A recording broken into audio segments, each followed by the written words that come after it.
So, you've asked me to sit and talk to you for 20 minutes, despite the fact that I am absolutely exhausted because I am currently growing a baby.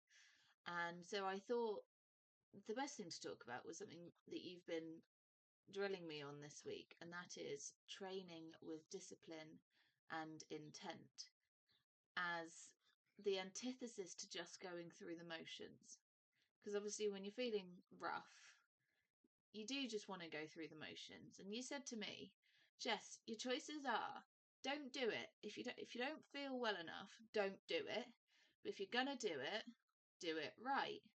And I'd say that this week I probably trained with more discipline and intent despite feeling rubbish than I have in a long time because it's actually sunk in.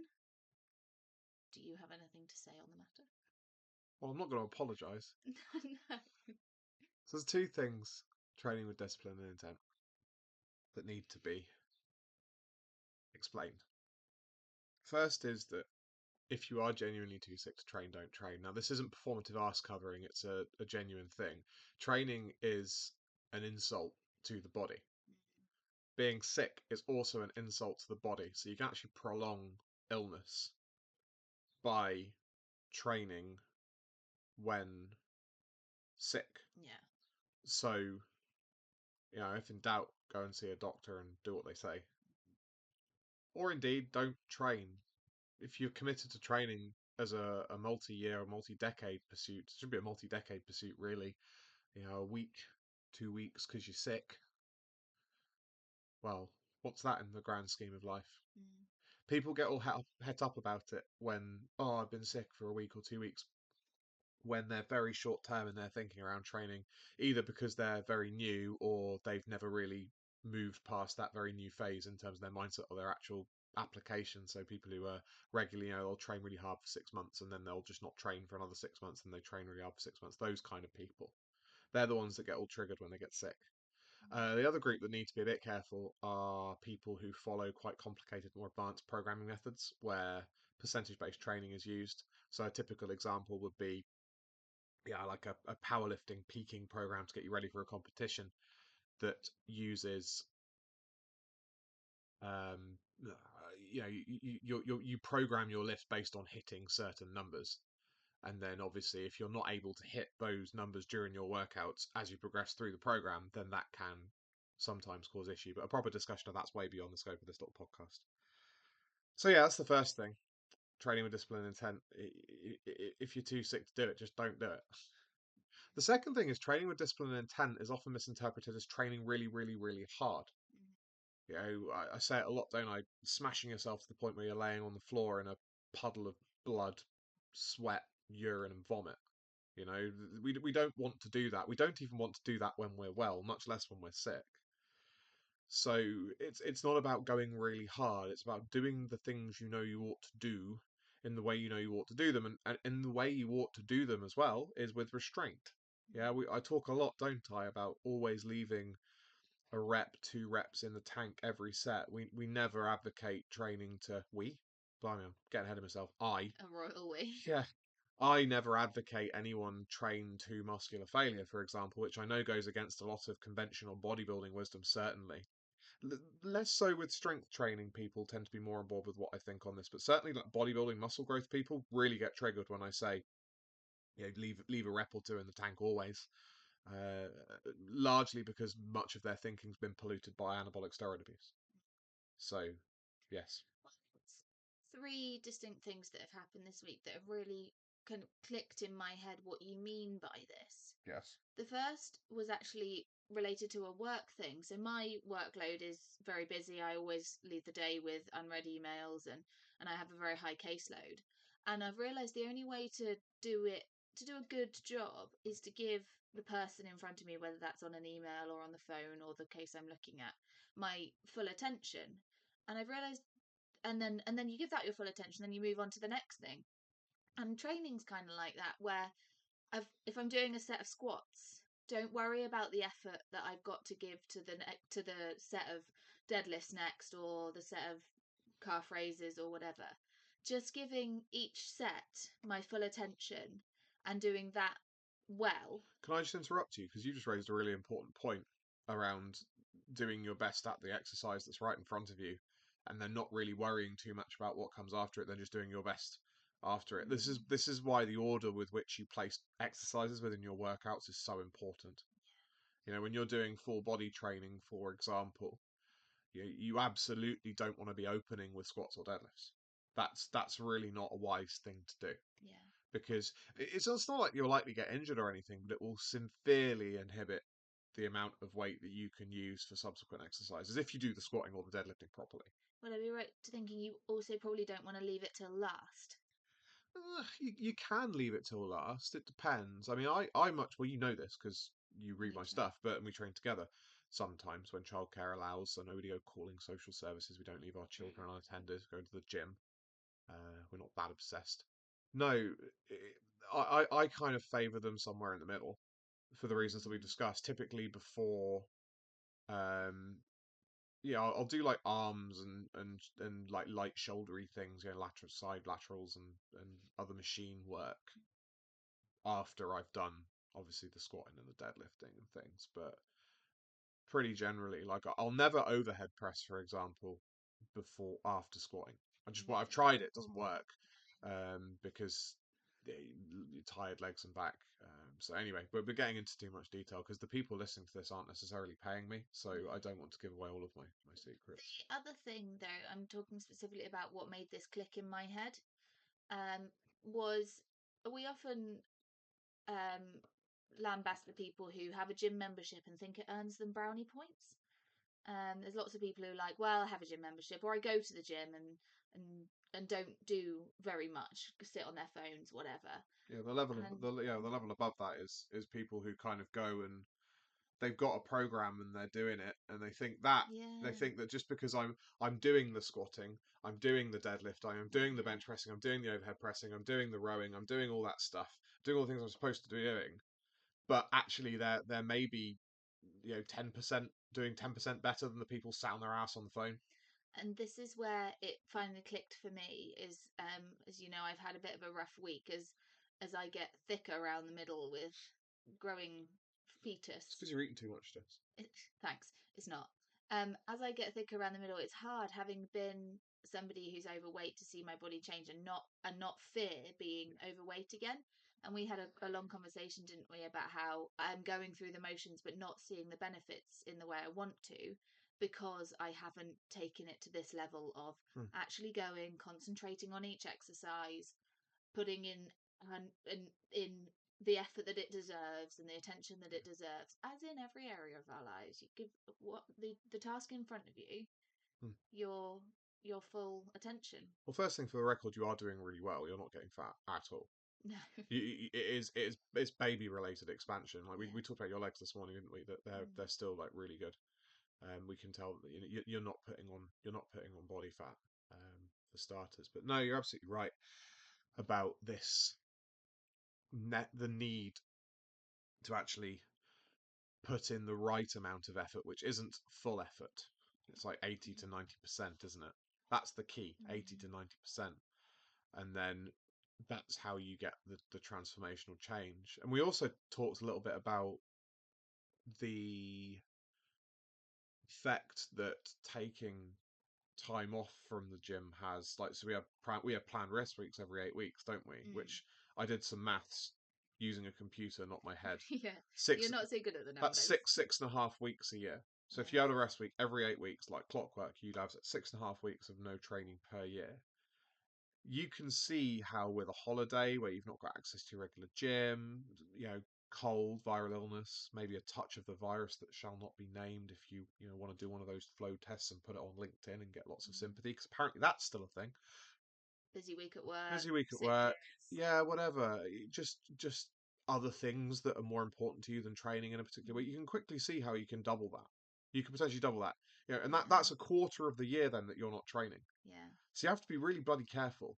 Yeah. So if you are going to train, you need to train with discipline and intent, and you also need to be very mindful of time that you have off over and above programmed rest weeks. And you must take, well, not must, I don't know because I'm not coaching you, hypothetical listener person, but you program rest weeks are absolutely a must. In Mm. I can't think of a scenario when they wouldn't be actually.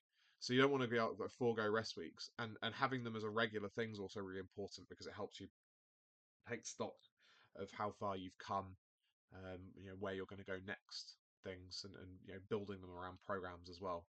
But but yeah, you need to be mindful of those extra times and keep those to an absolute minimum because you're already losing a summer, effectively Yeah. 6.5 weeks. You're already losing a summer of training, and that's like as a kind of a minute. Then That's then kind you of add Christmas and Easter, and which you're is kind suddenly yeah, which is kind of gone. average for the number of rest weeks people take off. I mean, Yeah. us taking rest weeks every 8 weeks, from what I've read, it is kind of more on the frequent side. Yeah. But then I run a business, you work full time and also help me out, and we've got 2 kids, and I'm 33. And how old are you? 32. Are you? I think I'm 33 this year. You're 34 this year. I am, yeah. So Yeah. getting on a bit, and And growing a baby. that's why we take them on the more frequent side of things. But still, even so, you can very easily, yeah, basically, and that's why that is one of the reasons why people find themselves looking the same and lifting the same weights for year on end, years and years and years on end, because actually they're not training for a quarter of the year, Yeah. not properly. And just going back to discipline and intent, it's one of those things that has to permeate every area of your life if you're going to do it.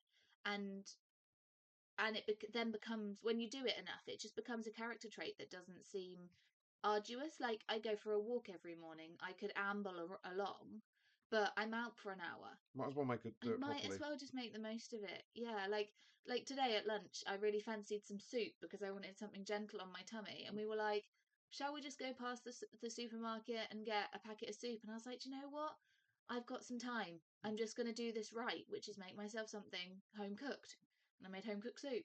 And none of this is shaming or anything like that. As some people, recently, I've been accused of causing all sorts of, inducing shame in all sorts of people for all sorts of things by my detractors on social media who seem to enjoy misrepresenting me and my business for some reason. Anyway, digressing somewhat, I was. This is all objective stuff. So, when I say people aren't training hard enough. I'm not necessarily saying they're lazy. Yeah, some people are fucking lazy. Like some people are fucking lazy and they go to the gym and they use that as an excuse to shut down uncomfortable conversations about how lazy they are. Oh, well, I go to the gym. Meh, meh, meh, meh, meh. But I don't suspect if you listen to me, you're one of those people. Jess, you're certainly not one of those people. But it it is just an objective appraisal of like how much work is being done, and it's like it's not a laziness thing. It's just a are you trying hard enough thing. You've got to take that moral dimension out of it. I would also say that certainly for women, there's a lot of overreaching. So people try to do too much with their lives and therefore have Our to. men do that too. Yeah, I think like we don't take our kids on big days out because we understand that that's going to absolutely wipe us out for the week. Like, our weekends are fairly quiet. The biggest thing we do is we take the kids to Home Bargains and buy them a £4 swimming pool for the paddling pool for the garden. Like, but that allows us to make like today, to cook food from scratch. And I was talking to your mum earlier today about hobbies and the amount of time we have to invest in hobbies. I have a hobby that I do twice a month. I enjoy horse riding. And I recognise that as a mother that works full time, has young children, has a responsibility to you and our home, and to support you with the business, and to my own health and fitness, that's two times a month is probably all I can manage if I want to do it well. What you're getting at is what I said earlier, and that is that doing something with discipline isn't necessarily about doing it hard. And they don't get points for doing it hard. And actually, if you try and do things too hard, you try and go too hard too frequently, well, that's one of the prime causes of you actually falling off the wagon Mm. and losing the progress, which actually won't be much progress because it doesn't take very long for this falling off the wagon to actually happen. And so you just Yeah. lose it all. And all because you try and train too hard. It's why I don't like certain training methodologies, which I shall not name for potentially legal reasons. But high frequency, High hardcore intensity. training, high intensity, hardcore training methodologies that look really good on social media, and you see these workouts Mm. being done and Dare I say stuff. fun? Yeah, well, fun isn't part of it. No, they don't. No, anti-fun is kind of part of Oh, it. So is it? it's all this hardcore shite, Jess. It's a hardcore. it's not fun. They actually, the antithesis of fun is people doing park run and people doing Tough Mudders. That's Yes. fun. Yeah, I know. These are the kind of the dark mirror of that, where Yeah. you get these people who are like, I want to be hardcore. And, Push themselves. and I always ask myself, is this hardcore or stupid? Yeah. And it's like, is it hardcore to smash yourself into the ground 5 days a week, potentially 6 days a week,